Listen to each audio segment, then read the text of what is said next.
안녕하세요. 영화당 시간입니다. 저는 이동준입니다.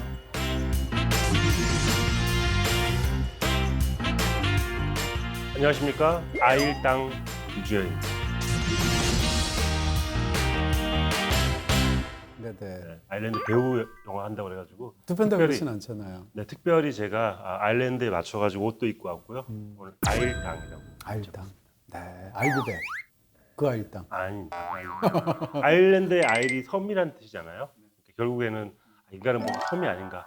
각자의 섬에서 얼마나 네. 잘 살 수 있는가. 네. 그런 생각을 하면서 아일당이라고 적었습니다. 수고 많으셨습니다. 네. 갈까요? 집에 갈까요? 자, 지금 말씀해 주신 것처럼 시얼샤 로넌 특집이라고 할 수 있을까요? 네. 근데 이제 뭐라고 그럴까요? 이 배우의 특집을 할 만큼 아직 경력이 엄청나지는 않잖아요. 그럼에도 불구하고 이 배우가 갖고 있는 굉장히 대단한 매력이 있어서 더군다나 이제 시얼샤 로넌이 최근에 출연한 영화들의 공통점이 또 성장 영화라는 공통점이 있어요. 그렇죠. 그래서 오늘은 주제를 한번 그렇게 잡아봤습니다. 시얼샤 로넌의 반짝이는 성장 영화들 이렇게 잡아봤고요. 로넌 특집이라기보다는 성장 영화인데 그녀가 나와서 굉장히 대조적으로 두 편의 아주 재밌는 영화를 만들었다 이런 느낌입니다. 이 배우는 등장할 때마다 약간 변모하는 모습이 맞아요. 남다른 것 같아요. 네. 같은 배우인가? 같은 영화들이 꽤 많이 있었고 오늘 다룰 두 편의 영화도 어찌 보면 굉장히 다른 캐릭터를 소화하고 있기 때문에 맞습니다. 변신이라고 봐도 될 것 같습니다. 사실 시얼샤 로넌이 우리에게 알려진 것은 본격적으로 그녀의 첫 작품은 아니지만 어톤먼트라는 작품이 있었죠. 그렇죠. 그 작품에서 뭐라고 그럴까요? 약간 좀 관객의 미움을 살 만한 그런 캐릭터를 연기했는데 어린 배우가 연기를 너무 잘했어요.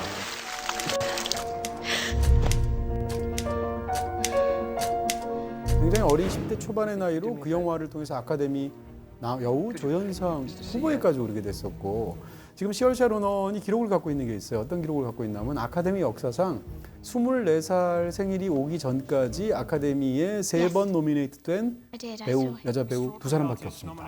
제니퍼 로렌스, 그다음에 시얼샤 로넌 두 사람만 24살이 되기 전까지 3번 아카데미 주연상이나 조연상 후보에 올랐었고요. 시얼샤 로넌의 경우는 바로 지금 여러분이 보시는 브루클린 그리고 또 최근 레이디 버드까지 이 세 편이죠. 이런 대표작들을 가지게 됐고요. 러블리 본즈에서도 참 좋았었고 또 그랜드 부다페스트 호텔에서도 아주 인상적인 역할을 맡았죠. 네.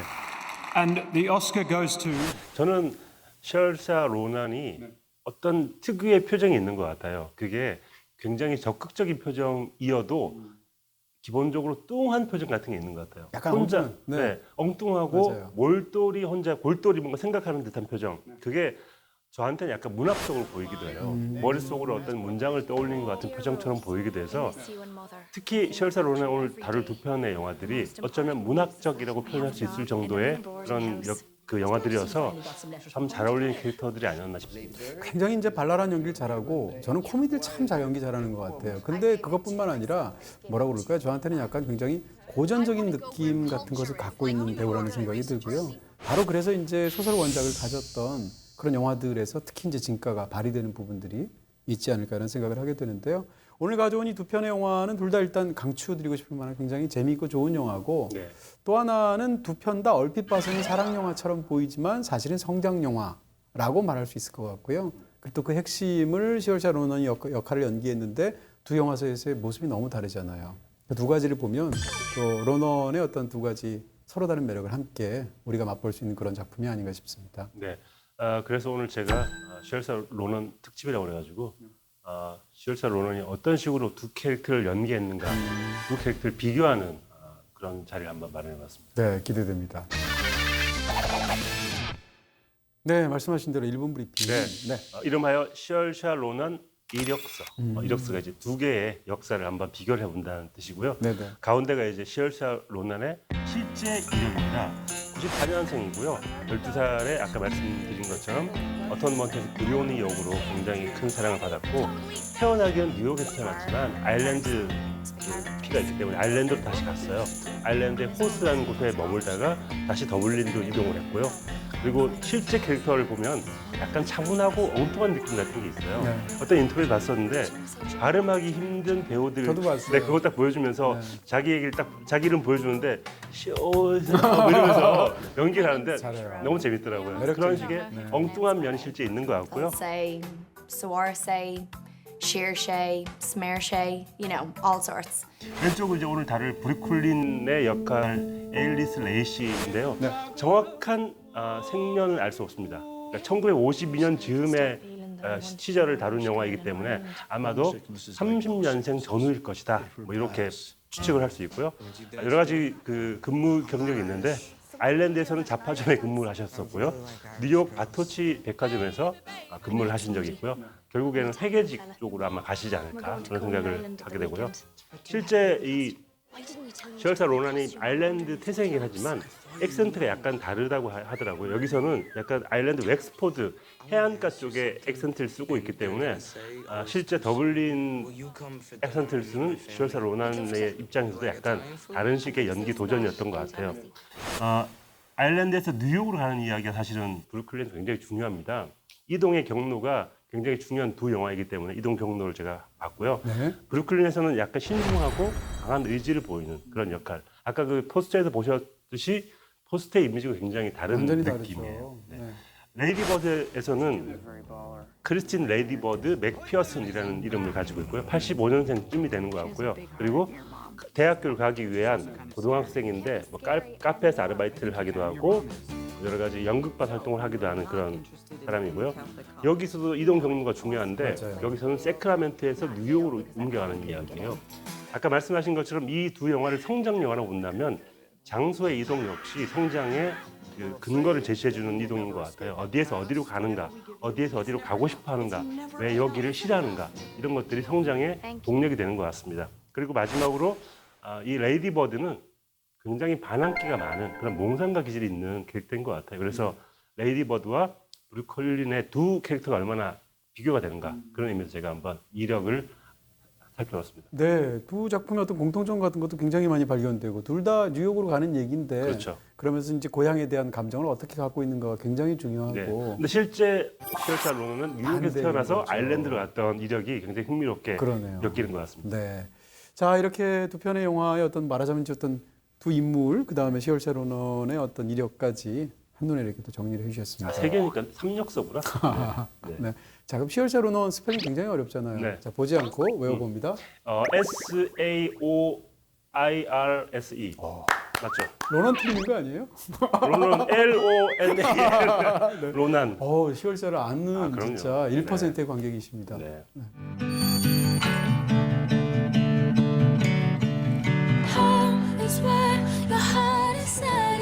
Ailish, this is Jim Farrell. Great pleasure to meet you. We all want to hear what life in New York is.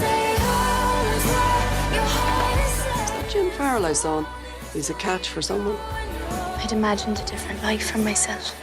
But your life here could be just as good. Better, even. Tony, I want you to know that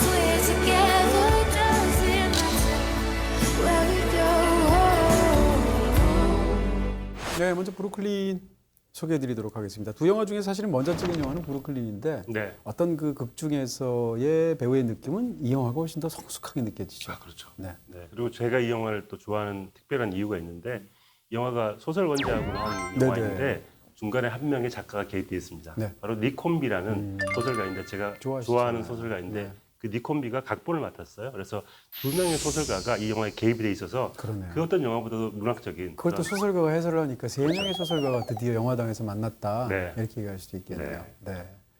자, 어쨌건 이 영화 아까 말씀해 주신 것처럼 1950년대를 배경으로 하는데 말하자면 이제 그녀가 아일랜드 출신이라는 게 굉장히 중요하죠. 네. 그렇게 해서 이 초반에 이제 처음 아일랜드를 떠나서 답답했던 고향 마을, 정말 비전이 보이지 않는 그런 상황에서 이제 일자리를 찾고 미래를 찾아서 미국으로, 뉴욕으로 오는 거잖아요. 근데 와서 처음에는 사실 아일랜드 커뮤니티에만 있잖아요. 아일랜드 사람들만 모여 있는 하숙집에서 살고, 그 다음에 이제 백화점에 다니면서 점원을 하는데 중간중간 봉사하는 것들도 보면 아일랜드의 그 뭐라고 그럴까요? 출신들이 여기서 이제 굉장히 외로움을 겪을 때 향수 달래주는 이런 장면들인데 그런 장면들도 굉장히 찡하게 느껴지면서 초기 이민할 때 한국인들도 저랬었겠구나. 재미교포들 떠오르기도 하고 그랬었습니다.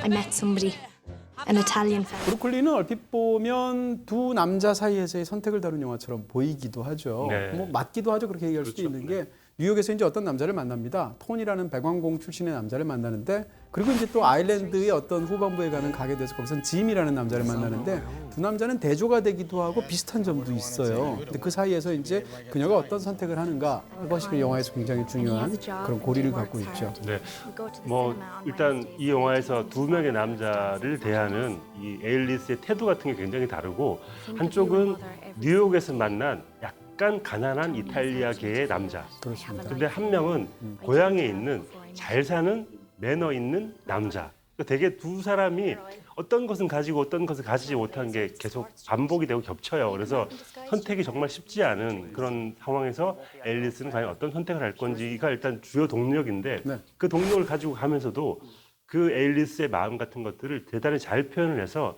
이게 나쁘게 말하면 두 사람 사이에서 줄타기를 하는 것처럼 보이지만 네. 한편으로는 앨리스가 삶에서 어떤 가치를 선택하는지에 대한 판단이기 때문에 굉장히 심도 있게 이런 문제를 다루는 것 같습니다. 그렇습니다. 그녀의 삶에서 이제 사랑이라는 걸 빼고 만약에 사랑이 제일 중요하겠지만 이 남자들과의 관계에 있어서 각각의 두 사람이 자기 일생에서 어떤 의미를 갖고 다가오게 된 건가를 볼 수 있는 어떤 단서들이 극 중에 있어요.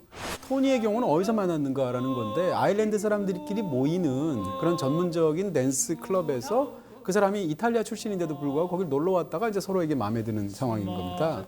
근데 그 전까지를 보면 아일랜드를 떠났을 때뿐만 아니라 뉴욕에 도착했을 때도 그때까지 모든 상황이 아일랜드 커뮤니티의 바운더리를 벗어나지 않아요. 그러다가 글로 들어왔던 이탈리아 남자를 처음 만난 거거든요. 그러니까 다시 말해서 토니는 더군다나 그녀의 나이를 그리고 또 경험을 이렇게 생각해서 본다면 그녀가 만난 최초의 사실상의 남자이고 그녀가 만난 최초의 비아일랜드인인 거예요. 그런 면에서 어떻게 보면 이제까지 좁은 울타리에 있다가 바깥 세계랑 접촉하는 최초의 사람이었다라는 면에서 토니가 중요할 거고 짐이 중요한 건 뭔가 하면 자기가 그 이상한 마을이 자기 고향 마을이 싫었던 여러 가지 이유가 있는데 고향 마을의 남자들이 다 공통점이 있단 말이에요. 다 머리 기름을 바르는 똑같은 취향. 네. 그다음에 다 옷은 블레이저를 입는단 말이에요.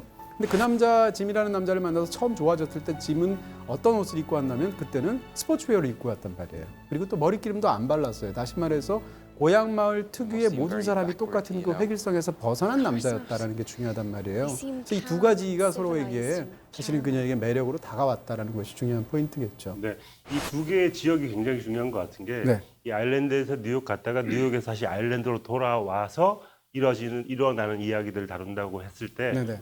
그때 이제 저는 의미심장했던 게 이 앨리스가 떠나기 전에 잡화점에서 근무를 했었잖아요. 네. 근데 그 주인이 네. 굉장히 괴팍한 맞아요. 여자로 그려지고 있어요. 그 사람을 돌아와서 다시 만납니다. 그리고 그때 어떤 비밀이 밝혀지는데 그때 뭐라고 하냐면 I'd forgotten.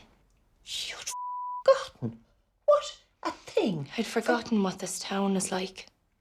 아일랜드에서는 뉴욕을 환상으로 그리고 뉴욕에서는 고향을 그리워하고 그러니까 멀리 있는 곳에 이상 같은 것들을 실제로 느꼈을 때 참담함 같은 것들을 두 영화가 아주 잘 비교를 한 영화의 두 장소로 잘 비교를 해주는 것 같습니다. 그렇습니다. 결국은 이제 두 남자 사이의 선택을 해야 되는데 이것은 두 남자 사이의 선택처럼 보이지만 사실은 두 가지 삶의 방식 혹은 자기가 그때까지 살아온 것 중에 대해서 책임을 지는 방식하고도 결정적으로 영향이 있다라는 것이고 두 남자는 각각 그곳에서의 삶을 대변하는 어떤 그런 사람들이다라는 거죠. 그러니까 이것은 결국 아일랜드에 있는 고향 마을을 선택할 것인가 아니면 떠나와서 자기 삶을 개척한 뉴욕의 브루클린 지역을 선택할 것인가 그곳에서의 삶을 결정하는 어떤 그런 의미가 네. 있다라는 게 중요하겠죠. 저는 지방에서 서울로 올라온 사람이기 때문에 이 심정을 너무너무 잘 알거든요. 서울에 왔을 때 처음 당혹스러움. 여기서 어떻게 살아가야 되지? 그리고 사람들은 다 나한테 사기를 칠 것 같고 눈 감으면 코를 베어갈 것 같고 그럴 때 낯섦, 당황, 두려움 같은 게 앨리스의 표정으로 너무 잘 드러나고요. 이 영화에서 보면 횡단보도에 서 있는 앨리스의 표정을 보고 있으면 그 시절이 떠올라요. 그때 나의 당황스러움 같은 것들을 앨리스가 그 단 하나의 표정으로 얘기를 해주는 것 같은데 그렇습니다. 많은 사람들이 공감할 수 있는 그런 이야기. 울컥하셨군요. 네. 그런 부분이 있었군요. 울고 싶어라 울고 싶어라 그런 상황에서 이런 얘기 드릴 수가 있을 것 같아요. 그러니까 뭔가 하면 사람이 떠나오면 고향에 대해서 진짜 향수 가득한 그리움의 마음을 갖고 있잖아요. 근데 이 영화가 굉장히 좀 한편으로 비범하게 보이는 건 그랬을 때 고향에 돌아가면 고향이 다른 느낌이라는 거예요. 기본적으로 인간은 정주하는 속성이 있잖아요. 아무리 그리운 곳을 떠나서 오더라도 처음엔 그렇게 낯설고 두려운 곳이 결국은 익숙해지잖아요. 근데 그 익숙해진 것이 다시 고향으로 돌아가도 역시 새롭게 느껴지다가 또 익숙해지는 측면이 있다는 것이고 그랬을 때 느껴지는 어떤 감정들을 이 영화 사실은 굉장히 잘 다루는데 초반에 그 배에 탔을 때 그 룸메이트였던 사람이 그런 얘기 하잖아요.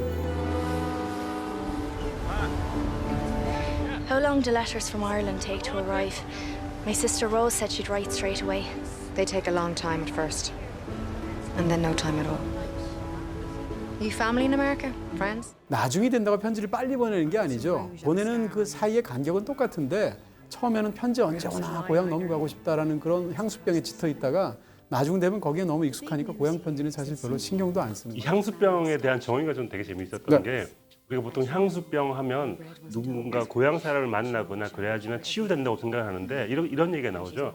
향수병도 다른 병과 똑같다. 한 사람에게 머물고 있다가 누군가를 만나서 전염을 시키면 낫게 된다는 얘기를 하는 게 전 향수병에 대한 굉장히 새로운 정의라는 생각이 들더라고요.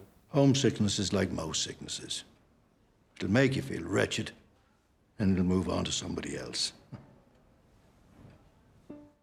근데 이게 아까도 말씀드린 것처럼 단순히 사랑사의 선택이 아닌 게 아일랜드로 그녀가 사실은 다시 돌아가게 되죠. 왜냐하면 언니가 너무너무 자기를 서포트를 해주는 너무 자기 인생에서 정말 귀인이기도 하고 너무 사랑했던 언니이기도 한데 그 언니가 죽었잖아요. 네. 그래서 아일랜드를 잠깐 들으러 갔는데 가다 보니까 어떤 일들이 빗발치게 되고 가장 친한 친구는 뭐 결혼을 앞두게 되고 또 언니가 세상을 이렇게 떠나게 되니까 언니가 일했던 회사에서 대신 와서 일해달라고 하고 가서 일을 잠깐 해줬던 일을 너무 잘하니까 계속 시키려고 하는 거죠. 그런 상황에서 이제 발목이 묶인 상황에서 짐 같은 남자까지 만나게 되는데 중요한 것은 뭔가 짐도 짐이지만 그곳에서의 삶이 그녀가 사실은 옛날 그 고향이 아니었다는 거예요. 결정적으로 경제적인 조건이 달라지게 됐는데 그녀는 떠나오기 전에는 가게 점원이었고 뉴욕에서는 백화점 점원이었습니다. 이 둘은 근본적으로 다르지 않아요. 근데 이 직업 자체가 좋건 나쁘건을 떠나서 그녀는 사실은 하고 싶었던 일이 뭔가 하면 회계사였다는 거죠. 근데 그 회계 일 자체를 고향으로 돌아갔을 때 처음으로 하게 되거든요. 그러니까 만약에 아일랜드를 떠나서 다시 미국으로 가게 되는 것을 선택하게 된다면 회계사라는 자기의 꿈을 버리게 되고 원래 애초에 있었던 그런 백화점 점원으로 돌아가서 다시 처음부터 시작해야 된다는 거예요. 그리고 또 짐은 상대적으로 높은 계급에 있지만 토니는 상대적으로 친구들이 그런 얘기 하잖아요. 남자 다 마음에 드는데 신발이 마음에 안 든다고 하는데 신발이란 건 그 사람의 계급이고 그 사람의 처지이거든요. 그리고 또 영국을 떠날 때 보면 언니가 마지막으로 챙겨주는 게 신발이에요. 그런 어떤 신발의 느낌, 상징들이 있을 텐데. 신발이 자리를 많이 차지할 거야 라고 그렇죠. 얘기를 하죠. 상징적인 대사죠. 그렇습니다. They'll take up a bit of room.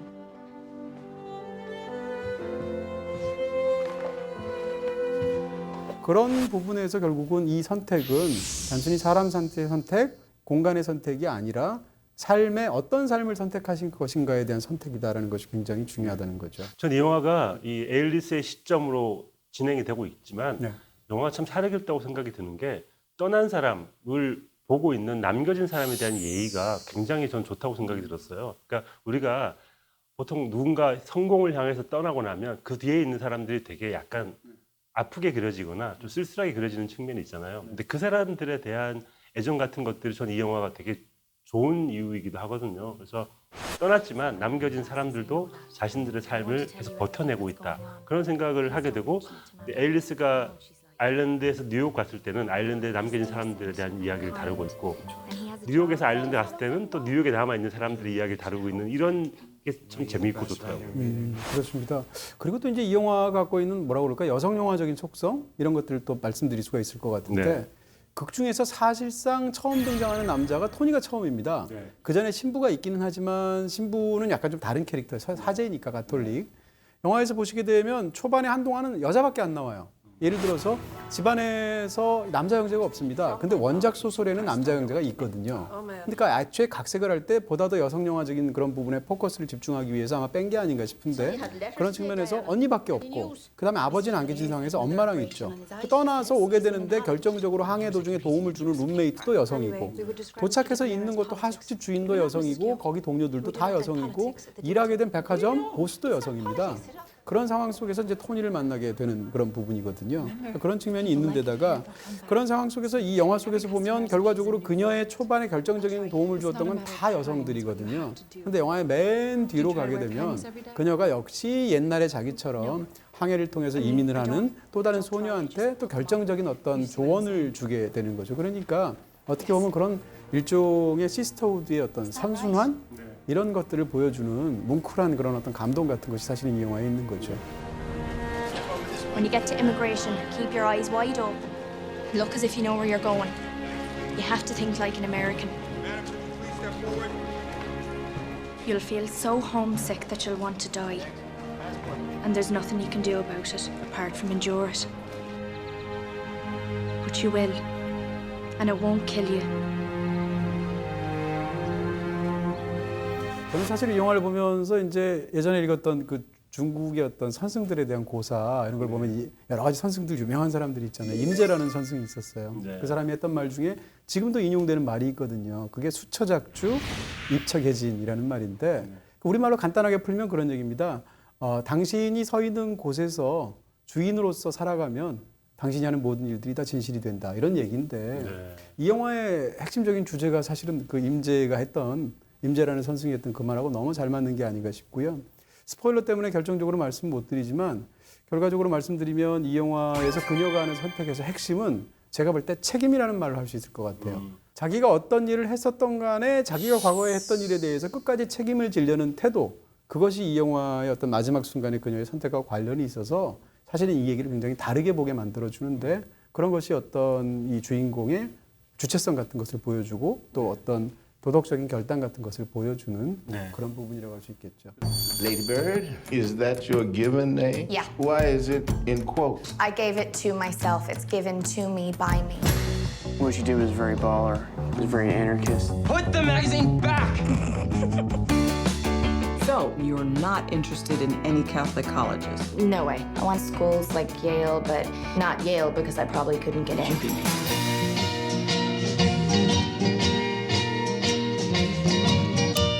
What if this is the best version?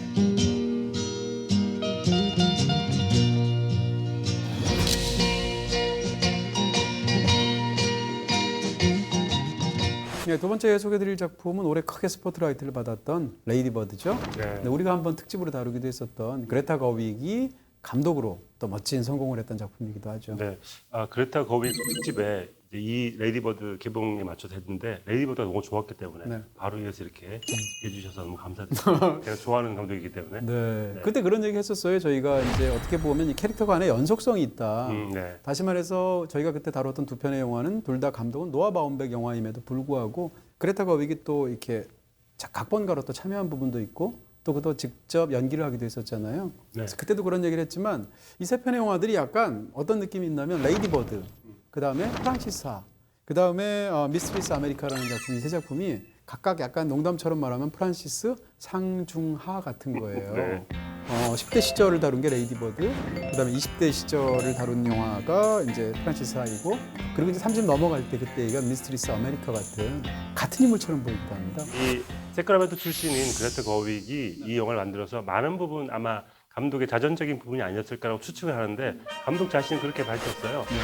나는 레이디 버드처럼 강한 사람은 아니었다라고 얘기를 했는데 아마도 마음속에 품고 있었던 강해 보이고 싶어하는 자신의 이상 같은 것들을 레이디 버드라는 인물로 투영을 해서 하지 못했던 말, 하지 못했던 행동들을 보여주고 싶었던 게 아닌가라는 생각이 듭니다. 얼핏 그냥 그 외모의 느낌으로 보면 참 다르게 느껴져요. 왜냐하면 그레타 거윅은 상대적으로 키가 굉장히 크고 시얼샤 로너는 그렇지 않잖아요.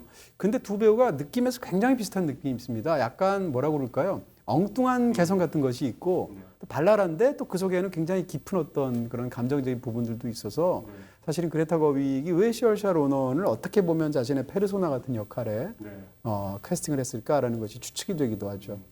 브루클린에서도 그런 말을 했는데 이 영화에서 이제 두 가지 삶이 대조되고 있잖아요. 브루클린에서는 이제 아일랜드의 작은 마을, 그다음에 뉴욕의 브루클린, 이 두 가지 삶의 형태로 대조가 된다면 이 레이디 버드는 두 가지 대조되는 게 뉴욕이라는 이제 후반부에 등장하는 도시가 있고 그 다음에 중반까지 계속 나오게 되는 고향 마을인 고향 도시인 세크라멘토인 거죠. 근데 사실 캘리포니아 주도거든요. 근데 캘리포니아에 사시는 분들이나 한국에서 가시는 분들이 세크라멘토를 거의 안 가시거든요. 왜냐하면 도시 자체가 너무 평범하고 밋밋하고 볼 게 없다고 생각하는데 안 그런 면들도 굉장히 많거든요. 그래서 세크라멘토가 이 서부 개척 시대에는 굉장한 도시였어요. 왜냐하면 골드러시 때 서부로 진출하려면 세크라멘토를 지나쳐서 가야 되고 그래서 커진 도시였거든요. 그렇지만 지금은 훨씬 더 유명한 도시, 예를 들어서 샌프란시스코나 인근 아니면 로스앤젤레스나 이런 도시 때문에 그런 느낌을 받는데 아니 게 아니라 극 중에서 시얼샤 로넌이 고향에 대해서 갖는 태도가 초반에 보면은 뭐라고 그럴까요? 아, 이 지긋지긋한 내 고향. 그렇죠. 아무것도 없는 총구석. 도시. 네, 이런 느낌이 있죠. 사실은 대도시인데 네. 어쨌건 영화 시작하는 문구도 되게 인상이에요. 네. 캘리포니아의 향락주의를 얘기하는 사람은 세크라멘토에서 크리스마스를 지내봐야 한다. 얼마나 조용한 도시인지, 얼마나 재미없고 심심한 도시인지를 도시인지. 딱 한 문장으로 얘기를 해주는 실제로 거예요. 그레타 거윅이 이제 존 디디온이라는 작가를 좋아해서 그 문장을 인용했다고 하는데 아닌 게 아니라 그 자막처럼 시작할 때 어떻게 시작하냐면 이 영화는 추수감사절부터 시작합니다. 그리고 나서 본인의 생일로 끝나게 되거든요. 그러니까 이것은 전형적인 성장 영화의 통과 의례적인 어떤 방식을 쓰게 돼서 미국이 굉장히 이렇게 사람들이 많이 들리는 축제 일들은 주로 연말에 몰려 있잖아요. 추수감사절, 그다음에 뭐 크리스마스, 그다음에 1월 1일 뭐 등등이 돼 있는데 이 1년의 어떤 그 특별한 날들을 거치면서 그녀의 어떤 성장을 다루게 된 부분인데 그런 것을 초반에 어떤 그런 자막을 통해서 또 재치 있게 코멘트하고 있는 거죠. 이 영화는 뭐 재치의 덩어리들이 정말 많고요. 대사들이 너무너무 좋은 게 많아서 대사를 논하고 싶은 분도 많은데 이 영화의 시기도 참 중요한 것 같습니다. 이 영화가 다루고 있는 시기가 2002년이거든요. 2002년이라는 것은 2001년에 맞아요. 9.11 이후의 이야기이고 주인공 레이디보다 그런 얘기를 하죠. The only exciting thing about 2002 is that it's a palindrome. Here you go. 막 그런 식의 숫자에 대한 의미 같은 것들도 그러니까 이 평범한 하는 레이디버드가 할 수 있는 온갖 상상들 중에 하나라는 생각이 들고 그런 식의 재치 있는 대사들이 많은 것 같습니다. Everybody says don't, it isn't right.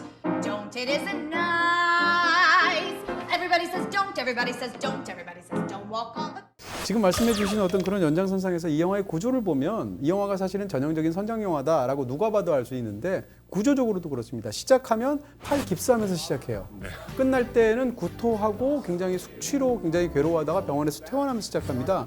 사실상 병원에서 시작해서 병원으로 끝나는 영화고 팔 깁스로 시작해서 숙취로 끝나는 영화인 거죠. 그러니까 이 영화는 어떻게 보면 구조 자체가 사실은 전형적으로 성장통을 다루고 있다라고 말씀드릴 수가 있고 떠나기 전에는 자기 고향이 진짜 아무것도 아닌 것처럼 보이잖아요. 근데 막상 떠나게 될 때 고향이 다시 보이게 되는 그런 어떤 고향에 대한 이중적인 감정?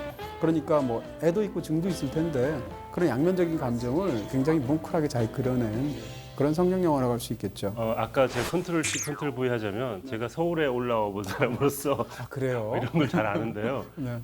처음은 고향이 너무 지긋지긋해서 큰 도시에 가고 싶다는 마음이 들잖아요. 큰 도시에 있으면 어느 순간 휴식이 필요하다고 생각이 들어서 자기 신의 고향을 그리워할 때가 있습니다. 근데 어디 가나 마찬가지로 힘들어요. 네. 그런데 그래도 먼 곳을 그리워하는 것이 인간의 본성 같다는 생각이 들어요. 그런 의미에서 그런 인간의 어떤 그리움 같은 걸 되게 잘 표현하고 있는 것 같고 마찬가지로 제가 이제 떠나오면서 느꼈던 네. 정말 여기 떠나서 다시는 안 올 거야 라고 생각을 하지만 돌아오게 돼 있고 그리고 너무너무 싫었던 어떤 고향의 어떤 부분이 나중에는 그리워지기도 하는데 그 부분들을 되게 캐치를 잘 해내는 것 같고요. 그걸 음악으로 표현하기도 합니다. 이 영화에서 되게 중요한 노래가 데이브 매튜스 밴드의 Crash Into Me라는 노래인데 그 영화를 2번 딱 쓰는데 그게 너무너무 이 고향의 지긋지긋함을 표현할 때 하지만 그렇지만 이 고향을 살아갈 수밖에 없는 이유를 설명할 때 2번 나오는 것 같아요. 그런 의미에서 고향에 대한 이야기를 노래로 잘 표현해내고 있는 것 같습니다. Touch your lips just a boy's dream.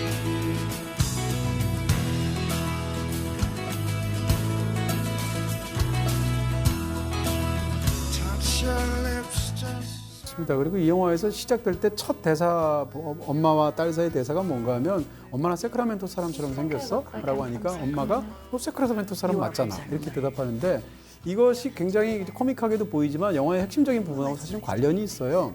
그녀가 관심 있는 건 뭔가 하면 자기가 진짜 세크라멘토 사람인 게 아니라 내가 세크라멘토 사람처럼 보이느냐 그러니까 자기가 보이고 싶어하는 이미지랑 관련이 있고 엄마가 지적하는 것은 실제 너의 정체성을 지적해 준 거란 말입니다. 근데 이 테마는 사실은 노아 바움백하고 그레타 거익이 만들었던 3부작이 있잖아요. 우리가 소개해드렸던. 그 3부작의 핵심 테마가 뭔가 하면 거기 등장하는 인물들이 다 공통점이 뭔가 하면 자기가 보여주고 싶은 이미지를 지탱하지 못해서 결국은 사고를 치는 인물처럼 보이는 부분이 있어요. 그런 면에서 본다면 사실은 이 주제는 그레타 거익이 노아 바움백과 함께 영화를 만들 때도 사실은 굉장히 집중했었던 주제다. 네. 그 사이에서 어떤 괴리를 다루는 그런 흥미로운 작품이다. 이렇게 얘기할 수 있겠죠. 말하자면 그런 얘기죠. 나 뉴욕 사람처럼 보이지 그러니까요. 않아? 나 힙해 보이지 않아? 네. 라고 얘기를 하지만 네. 엄마는 너 세크라멘토 사람이잖아? 그러니까요. 라고 얘기를 하는 거죠. 네. 김을 쫙 빼는 거죠. 그런 식으로 현실 인식을 시켜주는 어머님의 참된 교육이 아닌가 라는 생각이 들었습니다. 네. 브루클린하고 사실 굉장히 비슷한 점이 많습니다. 그러니까 여기서도 이제 두 남자가 등장하죠. 한 명은 데니가 있고 네. 한 명은 또 카일이라는 남자가 있는데 약간 그 둘을 일단 시나리오적으로 배분을 했어요. 한 명은 굉장히 보수적이면서도 엄마 말 잘 듣고 또 동네에서 칭찬받는 모범생이고 또 한 명은 굉장히 진보적이면서 다른 한편으로는 일탈적인 행동을 하는데 그 자체로 굉장히 또 멋지게 보이는 멋에 취해 있는 그런 또 사람이기도 하고 심하게 말하자면 한 명은 세크라멘토고 한 명은 뉴욕이죠. 그렇게 말할 수 있어요. 그리고 또 심지어는 좋아하는 음악도 한쪽은 이렇게 전형적인 어떤 그런 뮤지컬 같은 음악을 좋아하고 한쪽은 또 락밴드 음악을 좋아하잖아요. 이렇게 대조가 되어 있는데 어찌됐건 이 영화에서 사실은 그 집에서 25년간 살았다는 것도 굉장히 중요합니다. 그러니까 집 자체가 그녀의 인생으로 비교가 되어 있는데 그 집에 대해서는 어디 사니? 라고 말을 했을 때 wrong side of the tracks라는 말을 했거든요. You live in the neighborhood? No, I'm from the wrong side of the tracks. What? Is that your family? Yeah. Wow, there's so many of you. 그러니까 기찻길이 있을 때 잘못된 쪽에 내가 산다라고 하는 거죠. 그러니까 우리식으로 얘기한다면 어떤 가운데가 있을 때 양쪽이 부유한 데가 있고 부유하지 못한 데가 있으면 나는 잘못된 쪽에 있다. 잘못됐다는 뜻은 나는 거기 있고 싶지 않다는 뜻이잖아요. 네. 그러니까. 반대쪽은 라이트 사이드겠죠? 그렇죠. 네. 그 라이트 사이드에 있는 사람이 바로 데니의 대저택이라서 극 중에서 보면 데니에게 굉장히 가까워지는 이유 중에 하나가 사실은 그 아이의 어떤 삶을 동경하는 부분도 있는 거죠. 극 중에서 아까 말씀해 주신 것처럼 이제 제목도 레이디 버드인데 타고난 이름은 크리스틴인데 계속 레이디 버드라는 일종의 별칭을 미들네임처럼 쓰고 싶어 하는 거죠. 네. 그래서 본인이 어디에 소개할 때가 돼 있으면 지금 말씀드렸던 그 굉장히 마음에 들었던 두 남자친구한테는 다가갔을 때 나 레이디 버드야 라고 소개를 하게 돼요. Hey, Excuse me? I'm Lady Bird. We're going to be in the musical together. Oh, yeah, I remember you. My name's Lady Bird. 근데 극 중에서 언제 레이디 버드라는 이름을 쓰는지 언제 크리스티라는 이름을 쓰는지를 보시면 사실 그녀의 마음의 궤적을 알 수가 있는데 결정적으로 영화 속에서 이제 크리스마스 직전에 추수감사절 때 그 저택에서 놀러 가지 않습니까? 근데 그때 돌아왔을 때 엄마가 그 집에 찾아가서 무슨 말을 하게 되냐면 걔한테 얘 레이디 버드야라고 최초로 자기 딸을 레이디 버드라고 불러요. 왜냐하면 그 아이는 그러니까 이 롱사이드에 살고 있는 크리스틴이기보다는 라이사이드에 살고 싶은 레이디 버드기를 원하는 거죠. 그래서 엄마가 거길 찾아갔을 때 그 아이를 그 이름으로 불러주는 겁니다. Happy Thanksgiving. We missed you, Lady Bird.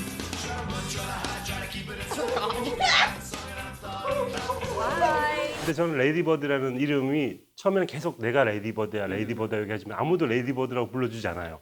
그런데 마지막에 맞아요. 졸업하는 장면에서 졸업식에서 선생님들이 레이디버드라고 불러줍니다. Christine, Lady Bird, McPherson.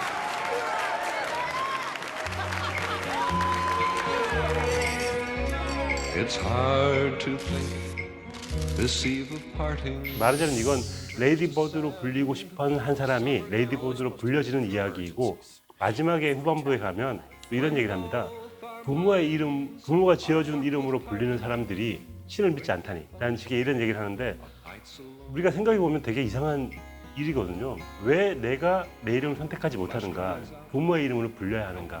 그런 식의 문제로 출발했다가 결국 부모들의 마음도 이해하게 되는 그런 일종의 성장을 볼 수 있을 것 같습니다. 어떻게 보면 후반부에 가서 약간 좀 이렇게 보수적인 부분들도 있어요. 이 영화의 결말들을 보면 지금 말씀해 주신 그런 부분들인데 사실은 본인이 주체적으로 선택한 이름이 레이디 버드지 않습니까? 근데 정작 뉴욕에 가면 본인이 레이디 버드라는 이름을 쓰지 않고 크리스틴이라는 이름을 쓰게 됩니다.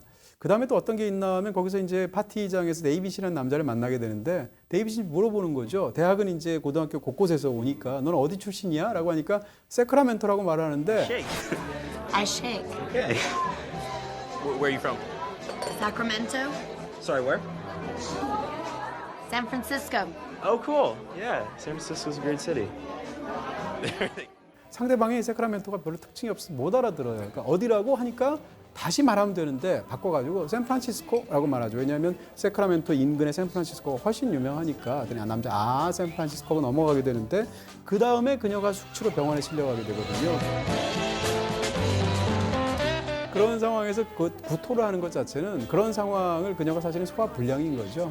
그런 것들 보여주면서 후반부에 결과적으로 고향에 대해서 다시 뭉클하게 생각하게 되는데 말하자면 레이디버드란 이름은 뉴욕인 거고요. 크리스틴이라는 이름은 세크라멘토인 거죠. 그러면서 엄마를 생각하고 후반부에 어떤 일들이 벌어지게 되죠. 저는 이 영화에서 이제 그 엄마와 딸의 대화가 너무 재밌는 부분이 많고 네. 정말 리얼한 느낌이 드는데 모든 자식들이 엄마를 대하는 태도와 비슷한 것 같아요. 어릴 때 이 정말 사춘기 때는 반항 가득한 목소리로 막 반항을 하지만 엄마도 짜증을 내고 그러다가 결국에는 서로 약간 애잔한 마음 같은 게 생기잖아요. 그런 과정들을 너무 묘사를 잘했고 둘이 이제 옷 사러 갔을 때 얘기 대사 들어보면 코믹하죠. 정말 옆집에서 누군가를 보고 있는 것 같은 그런 식의 리얼함 같은 게 있습니다.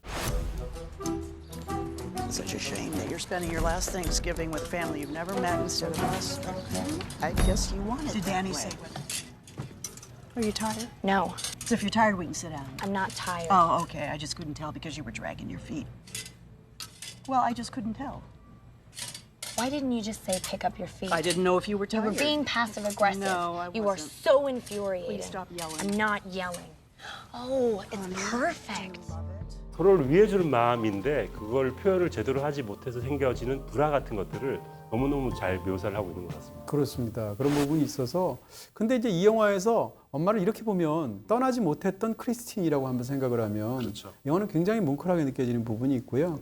영화의 후반부에 어떤 장면이 되게 되면 결국은 처음으로 운전면허증을 따서 차를 몰아서 너무 익숙했던 세크라멘토 거리를 운전하면서 다니는 크리스틴의 모습이 나오는데 그게 엄마의 모습과 겹쳐지면서 사실은 엄마는 세크라멘토를 영원히 떠나지 못했던 거잖아요. 그것이 어떤 것이든 간에. 그러면서 어떻게 보면 떠나지 못했던 엄마가 떠났던 딸과의 사이에서의 어떤 두 사람을 서로 이렇게 마주보는 것 같은 그런 데서 오는 굉장히 뭉클한 감정이 이 영화의 저류처럼 흐르기도 하죠.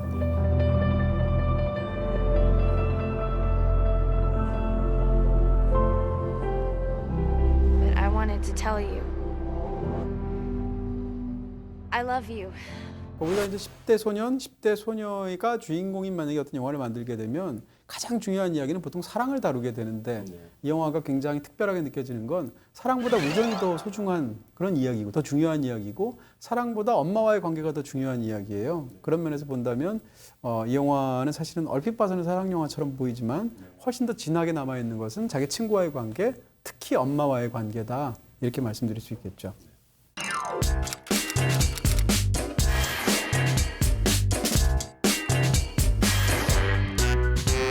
자, 시얼샤 루넌의 어떤 두 가지 매력을 느낄 수 있는 작품 둘 중에서 어느 작품을 더 좋아하십니까? 정말 너무 힘들고요. 어젯밤부터 곰곰이 정말 나는 어떤 걸 더 좋아하나 진짜? 정말 심각하게 생각해봤습니다. 근데 정말 근소한 차이로 두 편 다 강추인데요. 정말 근소한 차이로 브루클린이 조금 더 좋습니다. 브루클린이 가지고 있는 그 진지하고 깊은 이야기의 매력 같은 게 참 좋고요. 더 고전적이죠. 네, 그래서 최고의 장면은 정말 뜻밖의 장면 하나. 제가 이 두 편의 영화에서 제일 많이 웃었던 장면입니다. 레이디버드에서 연극을 가르쳐주는 선생님이 잠깐 어디 가시고 그 학교에 풋볼 코치가 와서 이 연극반 아이들에게 연극을 가르치는 장면이 있습니다. 네. 그래서 그거를 풋볼 독특하게 가르치시죠. 네, 풋볼 그 선수들에게 작전 지시를 내리는 것처럼 연극을 가르치는 장면이 있어요. 그 장면 극장에서 보고 너무 웃어가지고. Now, usually I'm the JV football coach, but from what I can see, a play is a play. Look, roll one, right? You're going to run kind of a skinny post right up front. I want you to look straight at the audience, okay? Don't be looking around and blabbing at anybody if they walk by you. 8, 9, 10, you're coming in hard right here. 다른 장면 정말 좋은 장면이 많은데도 불구하고 그 장면의 유쾌함 같은 걸 잊을 수 없어가지고 그 장면을 최고 장면으로. 연습 장면들 다 재밌어요. 네. 네, 신부님도 재밌고 수녀님도 재밌고. You come in hot! You come in hot! 저는 이 두 편 중에서 레이디버드가 좀 더 좋은 것 같아요. 아, 그렇군요. 네네. 네. 그리고 이제 장면을 고르라면 이제 브루클린에서 한 장면을 고르고 싶은데 마지막 장면 자세히 말씀할 수 없지만 한 영화를 끝낼 때 내레이션이 사용된 거의 최상급의 방식이 아닌가 싶어지기도 하고 그 말은 특별한 시제를 갖고 있지 않고 내레이션을 하지만 사실은 그 말 자체가 갖고 있는 어떤 원형적인 느낌도 있지만 특정한 소녀에게 건네는 말이기도 하고 관객 모두에게 전하는 말이기도 한데 어쨌건 이 어려운 이야기, 어려운 선택에 관해서 굉장히 인상적으로 한 소녀에게 하는 말을 빌어서 한 영화를 끝내는 아주 우아한 방식 같았습니다. 그렇습니다. 네. But you will. And it won't kill you.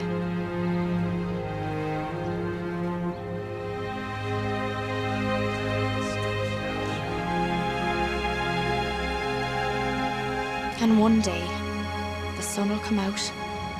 You might not even notice straight away. It'll be that faint. And then you'll catch yourself thinking about something or someone who has no connection with the past. Someone who's only yours. And you'll realize that this is where your life is.